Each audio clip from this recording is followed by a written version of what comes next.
Bismillahirrahmanirrahim. Assalamualaikum warahmatullahi wabarakatuh. Waalaikumsalam warahmatullahi wabarakatuh. Alhamdulillahirrabbilalamin. Puji syukur kehadirat Allah Subhanahu wa Ta'ala yang telah memberikan rahmat dan karunia-Nya kepada kita semua, sehingga kita masih bisa berkumpul di room Zoom meeting ini. Selawat beriringan salam, tidak lupa pula kita sampaikan kepada Nabi besar kita, yakninya Nabi besar Muhammad SAW, yang telah membawa kita dari alam kebodohan hingga alam yang penuh dengan ilmu pengetahuan seperti saat ini.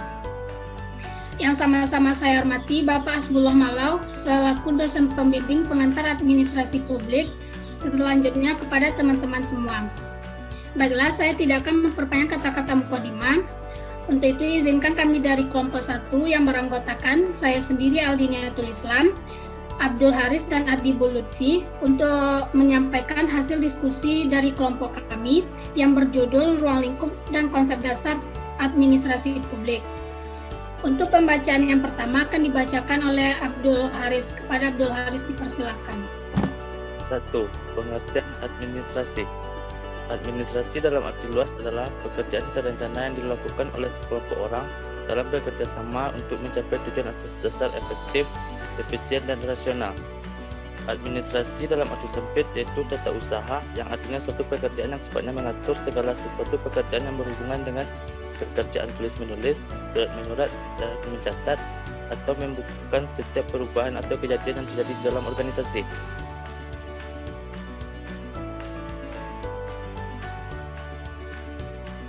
Pengertian administrasi menurut para ahli. 1.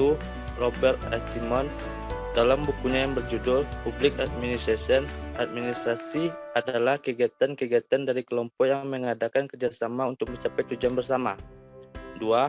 Leonard Dewey dalam bukunya yang berjudul Introduction to the Study of Public Administration, administrasi adalah suatu proses yang umumnya ada pada setiap usaha kelompok-kelompok, baik pemerintah maupun swasta, baik sipil maupun militer, baik dalam ukuran besar maupun kecil. 3.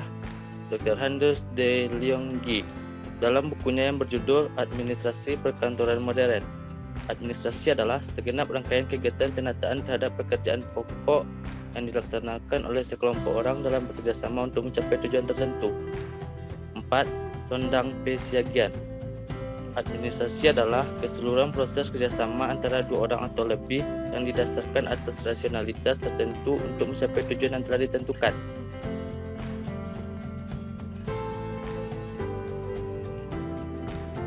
Dua, ruang lingkup administrasi publik.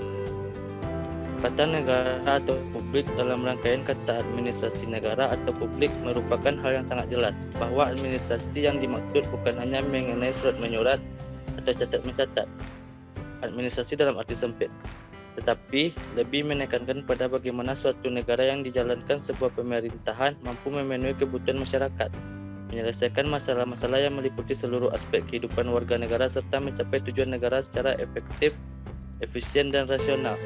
Oleh karena itu, ruang lingkup atau cakupan administrasi negara sangat kompleks tergantung perkembangan kebutuhan dan dinamika masalah yang dihadapi masyarakat.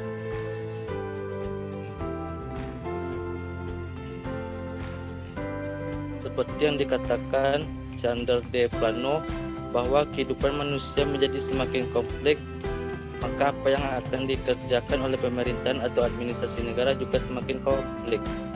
Untuk mengetahui ruang lingkup administrasi negara, maka bisa dikaji dari tulisan-tulisan teoritis dan praktisi administrasi negara yang populer dan dapat dijadikan dasar.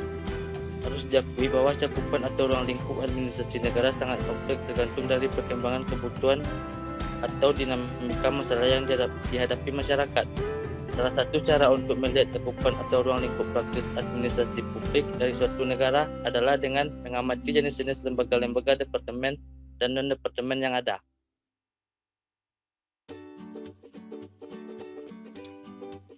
Buku yang ditulis oleh Nicholas Henry memberikan beberapa ruang lingkup yang dapat dilihat dari topik-topik yang dibahas. Selain perkembangan ilmu administrasi negara itu sendiri, antara lain 1. Organisasi publik yang pada prinsipnya berkenaan dengan model-model organisasi dan perilaku birokrasi. 2. Manajemen publik yaitu berkenaan dengan sistem dan ilmu manajemen, evaluasi program dan produktivitas, anggaran publik dan manajemen sumber daya manusia. 3. Implementasi, yaitu menyangkut pendekatan terhadap kebijakan publik dan implementasinya, privatisasi, administrasi antar pemerintahan dan etika birokrasi.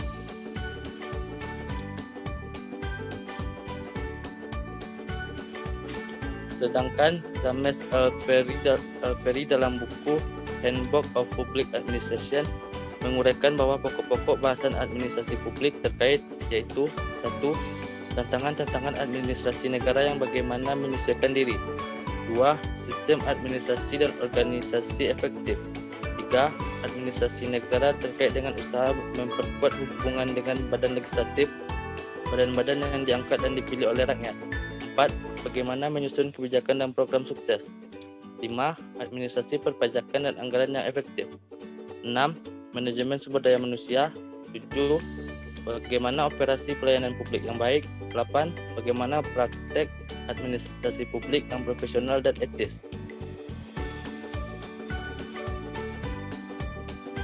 Ruang lingkup administrasi publik menurut DIMOP dan DIMOP yaitu 1. Apa yang dilakukan pemerintah menyangkut pengaruh kebijakan, wewenang, lingkungan kerja pemerintah, penentuan tujuan-tujuan dan sebagai berikut. 2. Bagaimana pemerintah mengatur organisasi, personalia, pembiayaan, dan sebagai berikut. 3. Bagaimana para administrator mewujudkan kerjasama menyangkut koordinasi, hubungan pusat dengan bagian-bagian, dan sebagai berikut. 4. Bagaimana pemerintah bertanggung jawab seperti melakukan pengawasan.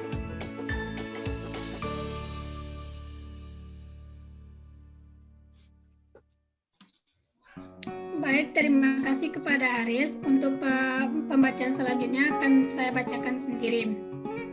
3. Pengertian administrasi publik. Menurut Sondang P. Siagian, dalam bukunya yang berjudul Filsafat Administrasi, administrasi adalah keseluruhan kegiatan yang dilakukan oleh seluruh aparatur pemerintah dari satu negara dalam usaha mencapai tujuan negara. 2. Nigro dan Nigro dalam bukunya yang berjudul Ilmu Administrasi Publik yang dikutip dan diterjemahkan oleh Ibnu Kencana Syafi'i memaparkan bahwa 1. Administrasi negara adalah suatu kerjasama kelompok dalam lingkungan pemerintah. 2. Administrasi negara meliputi ketiga cabang pemerintah yaitu eksekutif, legislatif, dan yudikatif serta hubungan di antara mereka. 3. Administrasi negara mempunyai peranan penting dalam perumusan kebijakan pemerintah dan karenanya merupakan sebagian dari proses politik. 4. Administrasi negara sangat erat kaitannya dengan berbagai macam kelompok dan perorangan dalam menyajikan pelayanan kepada masyarakat. 5. Administrasi negara dalam beberapa hal berbeda pada penempatan pengertian dengan administrasi perseorangan. 3. Henry dalam bukunya Dedi Mulyadi yang berjudul Studi Kebijakan Publik dan Pelayanan Publik, Konsep dan Aplikasi Proses Kebijakan Publik dan Pelayanan Publik. Administrasi publik adalah suatu kombinasi yang kompleks antara teori dan praktik dengan tujuan mempromosikan pemahaman terhadap pemerintah dalam hubungannya dengan masyarakat yang diperintah dan juga mendorong kebijakan publik agar lebih responsif terhadap kebutuhan sosial. Administrasi publik berbeda melembagakan praktik-praktik manajemen agar sesuai dengan nilai efektif.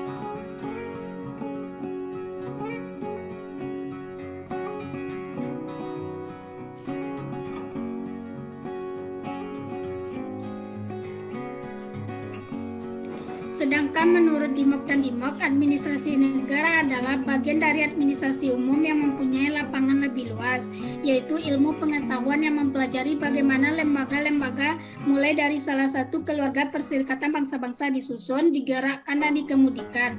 Administrasi negara juga merupakan bagian ilmu politik yang mempelajari penentuan kebijakan negara dalam suatu proses.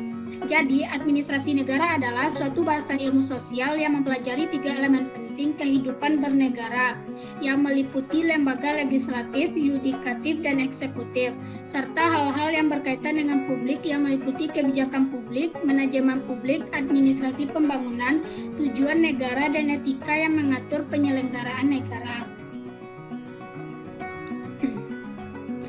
4. Hakikat administrasi publik atau negara. Ilmu administrasi merupakan hasil pemikiran dan penalaran manusia yang disusun berdasarkan dengan rasionalitas dan sistematika yang mengungkapkan kejelasan tentang objek formal, yaitu pemikiran untuk menciptakan suatu keturunan dari berbagai aksi dan reaksi yang dilakoni oleh manusia dan objek material, yaitu manusia melakukan aktivitas administrasi dalam bentuk kerjasama menuju terwujudnya tujuan tertentu. Hakikat dari ilmu administrasi tersebut yaitu administrasi sebagai ilmu atau sains. Sebagai ilmu pengetahuan, administrasi merupakan suatu fenomena masyarakat yang baru, karena baru timbul sebagai suatu cabang daripada ilmu-ilmu sosial, termasuk perkembangan di Indonesia. Sekalipun ilmu administrasi baru berkembang di Indonesia dengan membawa prinsip-prinsip yang universal, akan tetapi dalam praktiknya harus disesuaikan dengan kondisi Indonesia, dengan memperhatikan faktor-faktor yang mempunyai pengaruh terhadap perkembangan ilmu administrasi sebagai suatu disiplin ilmiah yang berdiri sendiri.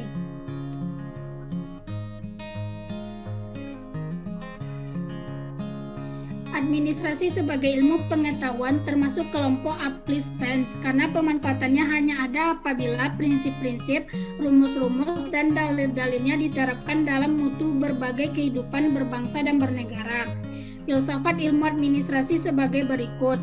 1. Ontologis, nilai dasar pemikiran manusia yang menggambarkan tentang kebenaran dasar, berakal, dan dari pikir yang dikandung oleh ilmu administrasi itu sendiri. Epistemologis, perkembangan ilmu administrasi dalam pemikiran manusia terhadap rasionalitas melahirkan pandangan yang bercakrawala dan tidak dapat dijangkau sampai batas akhirnya. 3. Aksiologis, ilmu administrasi akan memberikan makna yang hakiki apabila dapat dimanfaatkan dalam berbagai aspek kehidupan manusia, sehingga memberikan kemudahan dan kelayakan berpikir serta bertindak bagi manusia yang mendalami ilmu administrasi.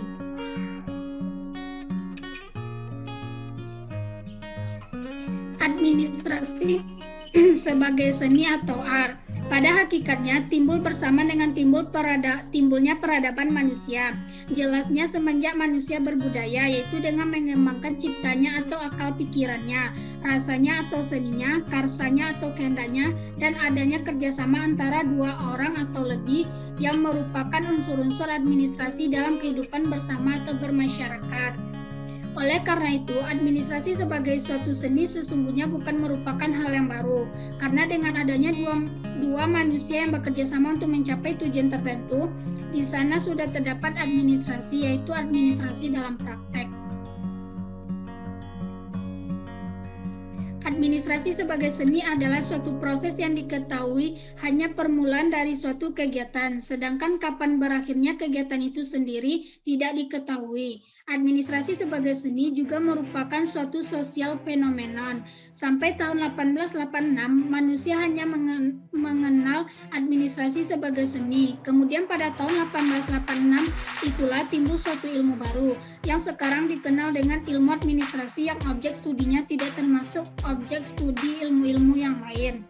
Sekarang ini administrasi dikenal sebagai suatu artistic science karena di dalamnya penerapan seninya masih tetap memegang peranan yang menentukan.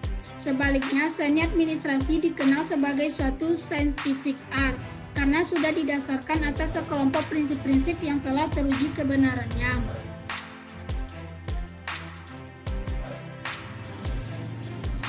Administrasi sebagai profesi. Administrasi sebagai ilmu, outputnya berupa pemikiran yang sistematis dan berkembang pada dunia maya atau abstrak.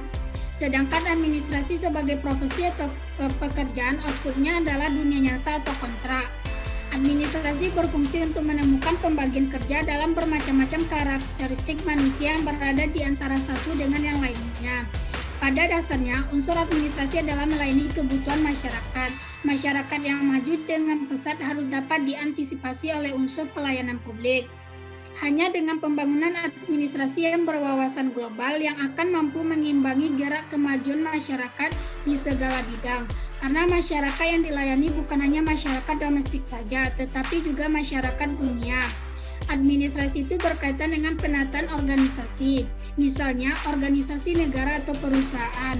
Oleh karena itu, mereka yang belajar administrasi secara keilmuan diharapkan mampu menerapkan ilmunya sesuai dengan profesi yang mungkin diemban, yaitu sebagai administrator dan aparatur negara atau perusahaan.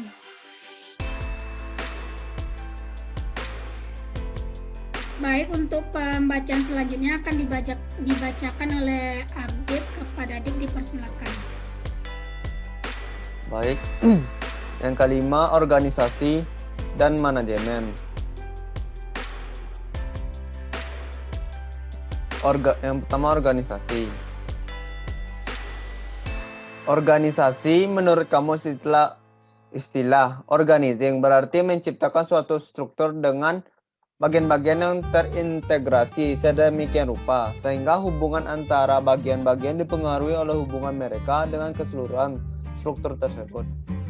Sedangkan pengorganisasian sendiri mempunyai arti, yakni sekelompok orang yang bekerja sama dengan menempatkan tugas, fungsi, wewenang dan tanggung jawab masing-masing untuk mencapai suatu tujuan. Berikut beberapa pendapat para ahli mengenai definisi dari organisasi. Yang pertama, Prof. Dr. Sondang P. Siagian. Organisasi ialah setiap bentuk persekutuan antara dua orang atau lebih yang bekerja bersama, serta secara formal terikat dalam rangka pencapaian suatu tujuan yang telah ditentukan dalam ikatan, yang mana terdapat seseorang atau beberapa orang yang disebut atasan, dan seorang atau sekelompok yang disebut dengan bawahan. Yang kedua, Prof. Dr. Mr. S. Prajudi Atsmo Sudirjo. Organisasi adalah struktur pembagian kerja dalam struktur tata hubungan kerja antar sekelompok orang pemegang posisi yang bekerja sama secara tertentu untuk bersama-sama mencapai tujuan tertentu. Fungsi pengorganisasian. Yang pertama, adanya pembagian tugas dan penggolongan kegiatan perusahaan. Yang kedua, pembagian tugas kegiatan perusahaan kepada kelompok yang telah ditetapkan. Ketiga, menentukan kegiatan yang dilakukan untuk mencapai tujuan perusahaan. Selain mempunyai fungsi pengorganisasian juga mempunyai tujuan, yakni yang pertama, kemudahan dalam pelaksanaan tugas. Yang kedua, kemudahan pimpinan dalam melaksanakan pengawasan. Yang ketiga, kemudahan dalam menentukan orang-orang yang dipercaya dalam melaksanakan tugas.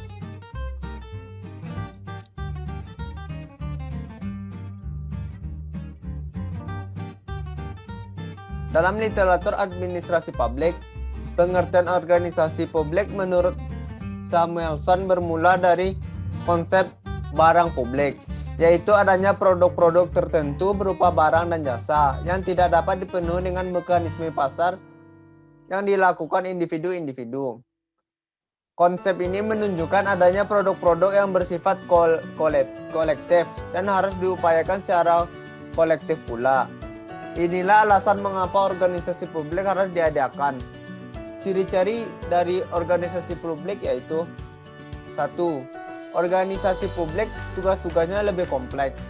Kedua, organisasi publik lebih banyak menghadapi masalah dalam implementasi keputusannya. Yang ketiga, organisasi publik mempekerjakan lebih banyak pegawai dengan motivasi beragam. Yang keempat, organisasi publik lebih memperhatikan bagaimana mengamankan peluang atau kapasitas yang ada. Yang kelima, organisasi publik beroperasi untuk kepentingan publik. Yang selanjutnya, manajemen. Menurut Mary Parker Follett, manajemen telah diberi batasan sebagai seni untuk melaksanakan suatu pekerjaan melalui orang-orang. The art of getting things done through people. Manajemen adalah proses perencanaan, pengorganisasian, pengarahan, dan pengendalian upaya organisasi, dan proses penggunaan semua sumber daya organisasi untuk tercapainya tujuan organisasi yang telah ditetapkan. Kegiatan atau fungsi dari manajemen adalah yang pertama, perencanaan. Rencana memberikan sasaran bagi organisasi dan menetapkan prosedur terbaik untuk mencapai sasaran tersebut, serta memungkinkan. Yang pertama, organisasi dapat memperoleh serta mengikat sumber daya yang diperlukan untuk mencapai tujuannya. Yang kedua, anggota organisasi dapat melanjutkan kegiatan-kegiatan konsisten dengan tujuan dan prosedur yang telah dipilih. Yang ketiga, kemajuan ke arah tujuan dapat dimonitor dan diukur, sehingga tindakan perbaikan dapat diambil apabila kemajuan itu tidak memuaskan. Misalnya, pengorganisasian. Pengorganisasian berarti bahwa manajer atau pemimpinan mengkoordinasikan sumber daya manusia, serta sumber daya bahan yang dimiliki oleh organisasi yang bersangkutan. Manajer atau pemimpin telah menetapkan sasaran dan mengembangkan rencana atau program untuk pencapaiannya. Maka ia harus merancang dan mengembangkan sebuah organisasi yang dapat menjalankan program itu dengan berhasil. Sasaran yang berbeda membutuhkan organisasi yang berbeda untuk mencapainya. Semakin terpadu dan terkoordinasi tugas-tugas sebuah organisasi, maka akan semakin efektif organisasi itu. Staffing adalah perekrutan, penempatan, dan pelatihan karyawan yang memenuhi syarat untuk melaksanakan tugas-tugas organisasi. Selanjutnya, pengarahan. Pengarahan berarti bagaimana manajer atau pemimpin mengarahkan dan mempengaruhi para bawahan. Bagaimana cara agar orang-orang lain melaksanakan tugas-tugas yang esensial, kepuasan masyarakat dengan menciptakan suasana yang tepat. Manajer atau pemimpin membantu bawahannya untuk bekerja sebaik-baiknya. Setelah rencana disusun, struktur organisasi telah ditentukan, serta staf telah direkrut dan dilatih. Maka langkah yang telah ditetapkan kemudian dijalankan. Fungsi ini dikenal dengan sebuah sebutan pemimpinan, pengarahan, pemotivasian, penggerakan, dan masih banyak lagi. Selanjutnya, pengendalian. Pengendalian berarti bahwa manajer atau pemimpin berusaha untuk menjamin bahwa organisasi bergerak ke arah tujuannya. Apabila ada bagian tertentu dari organisasi itu berbeda pada jalan yang salah, manajer atau pimpinan berusaha untuk menemukan penyebab kemudian membelokkannya kembali ke arah yang benar. Melalui fungsi pengendalian, manajer atau pimpinan dapat menjaga organisasi tetap berjalan dengan benar dan tidak membiarkannya menyimpang terlalu jauh dari tujuannya. Adanya fungsi-fungsi manajemen yang berbeda tidak berarti bahwa setiap manajer atau pemimpin manapun memiliki kebebasan penuh untuk melaksanakannya sesuka hatinya atau kapanpun ia mau. Manajer pemerintahan, public management. Menurut Ratmo adalah faktor utama dalam suatu administrasi publik untuk mencapai tujuannya yang telah ditentukan dengan sarana dan prasarana yang ada, termasuk organisasi, serta sumber dan dana dan sumber daya yang tersedia. Dengan demikian, manajemen pemerintahan tidak lain adalah faktor upaya dalam suatu organisasi. Jadi, manajemen pemerintahan adalah suatu kegiatan atau usaha untuk mencapai tujuan-tujuan negara dengan menggunakan sumber-sumber yang dikuasai negara. Menurut Suradinata,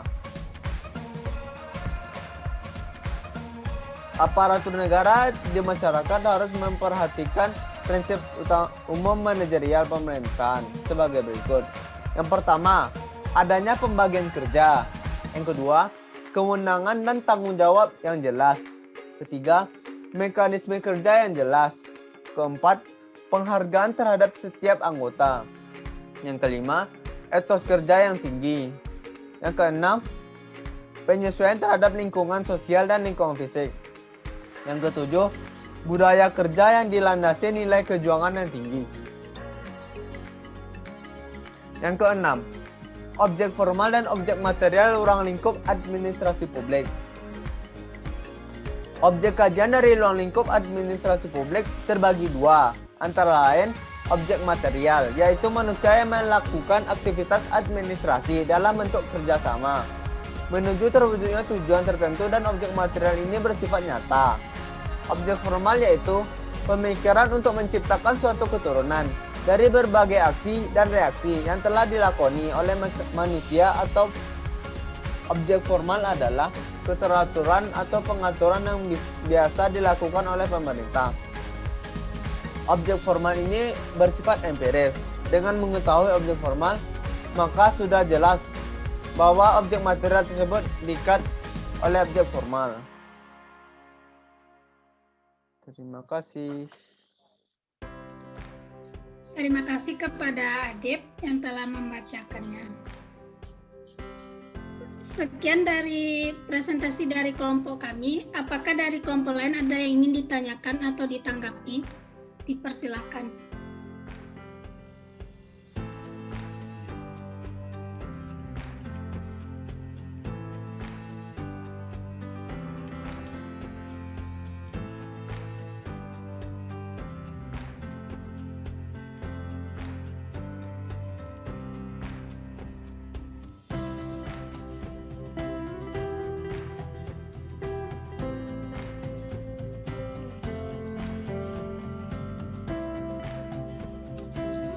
Baik, jika tidak ada dari kelompok lain yang ingin menanggapi ataupun ditanyakan, demikian hasil presentasi dari kelompok 1. Kami dari kelompok 1, jika ada salah dalam menyampaikan hasil presentasi tadi, kami mohon maaf. Saya akhiri dengan Assalamualaikum warahmatullahi wabarakatuh.